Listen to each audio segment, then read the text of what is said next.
May isang salita ang Malacanang. Hindi sila makikialam sa kaso ni FPRRD sa ICC.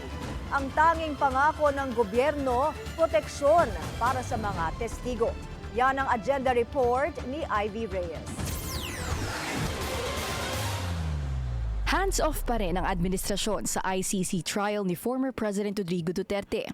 Ito ang paglilinaw ng Malacanang matapos ihayag ni Justice Secretary Boyeng Rimulya na bukas ang pamahalaan na tumulong sa mga witness ng prosecution. I told our program director to cooperate and to help them. And so far, yun, for the past 2 months, starting May, nagsimula na itong pag-aano natin.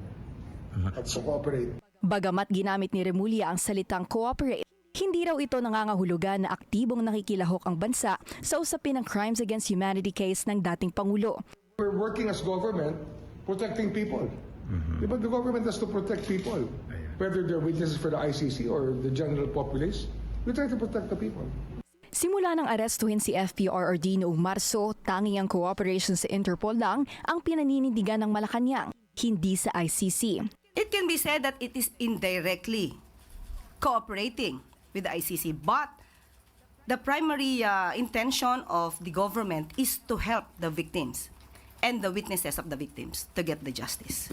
Kahit hindi drug war ang usapan, tutulong daw talaga ang pamahalaan sa witness protection. Wala pa rin daw pinal na desisyon ng gobyerno sa pagbabalik ng Pilipinas bilang state party sa Rome Statute. Sa ngayon, inaasahan ng DOJ na dadami pa ang kasalukuyang 3 ICC witness na tutulungan ng pamahalaan. Para sa agenda, Ivy Reyes, Billionaire News Channel.